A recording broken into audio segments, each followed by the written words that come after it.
The Wall Street Journal reports that more people have returned to Ukraine than left the country in recent days. On Saturday, 37,000 people left Ukraine via crossings to the European Union and Moldova, and 46,000 entered the country, crossings in and out of Poland, where the majority of those who fled Ukraine have gone, have been roughly even since mid-April. Let's bring in Dr. Alina Polyakova. She's the president and CEO for the Center for European Policy Analysis. She's also an adjunct professor of European Studies at the Johns Hopkins University School of Advanced International Studies and an expert European security and Russian foreign policy. So if I could first ask you the state of the refugee crisis, are more people going back in? Are there others that are leaving? How would you describe the refugee situation at this moment?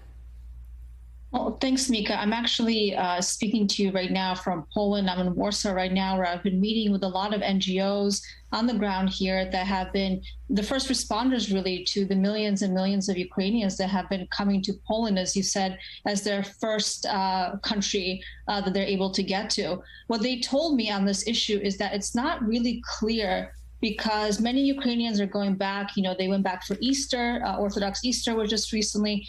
But we don't know how many are staying in Ukraine and how many are coming back to Poland. So the numbers tell a very unclear story right now, but certainly the situation is still quite dire here for refugees in terms of humanitarian assistance.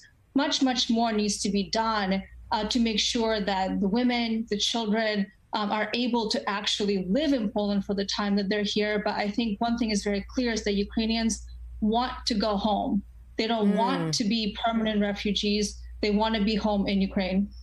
Have the numbers of Ukrainians coming into Poland gone down? It has, certainly since the beginning of the fighting on February 24th, where we saw absolutely staggering numbers, just multiplying day in, day out. Now the numbers have evened out, they've plateaued, and now we're seeing more of a back and forth movement rather than millions and millions flooding.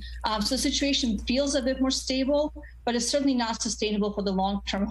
Poland is hosting about 3 million Ukrainian refugees, again, majority women, children, the elderly. And it's a difficult environment for them, and it's not a lot of infrastructure in place here to really support them for the long term. No, many of them are in situations that are temporary, that it's dragging out for months, and this is a whole different phase of this war that needs to be handled by the world, by the support of the world. Dr. Alina Polyakova, thank you so much for coming on and for the work you're doing there in Warsaw.